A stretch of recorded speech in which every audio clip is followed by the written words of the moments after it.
Hi, Gene here with today's thought. But before we get to today's thought, just a quick amazing fact that I know I found this hard to believe, so you may too. But Donald Trump has been president of the United States for just a little over 3 weeks, less than a month. And I have to, pinch myself sometimes because of how fast he's moved, how much he's done in such a short time, which will actually key into what we'll be talking about today, because he's had so many ideas and it's almost becoming a broken record. He proposes an idea and the experts, they poo-poo it, and then a little time passes and then, on second thought, when you really think about it, and it happens repeatedly, and he's had ideas such as buying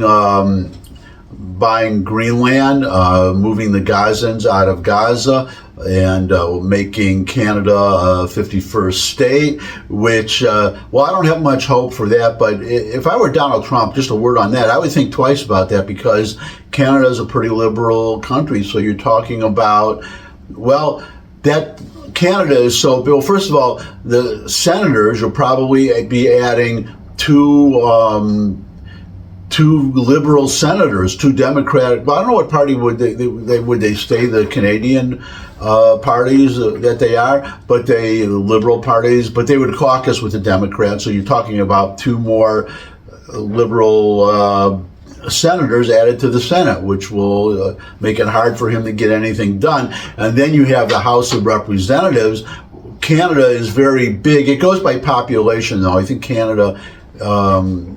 The population, it's smaller than I think 60 million is a figure that I heard. But anyways, so they're going to have a lot of representatives that would be added to the House. That would more than offset the small majority that the Republicans have now. So basically, if Canada becomes a 31st state, then it's going to hurt conservatives. It's going to hurt his whole Trump's whole agenda.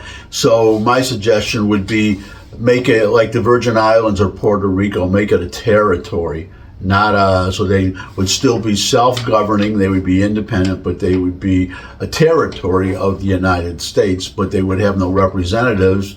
They would have, just like there's Eleanor, the territories and Washington, D.C., they have representatives, but they're non-voting representatives in the House. So that would be my solution. Anyways, what we want to get to today is the first idea that I mentioned, Trump's idea of buying Greenland from Denmark. And, first of all, would not be the first time. I don't know, this is probably not really widely known, but the Virgin Islands, a territory of the United States, we bought that from, guess who? Denmark.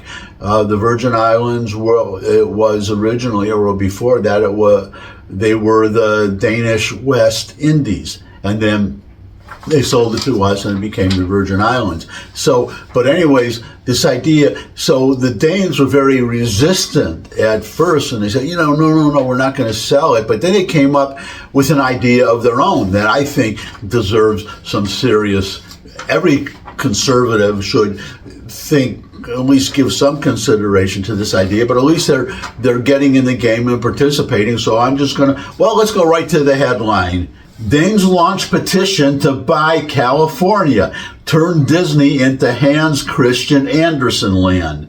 Thousands of people have signed a petition supporting a Denmarkification petition to purchase California from the United States, while also turning Disneyland into Hans Christian Andersen land. The petition has garnered more than 200,000 signatures.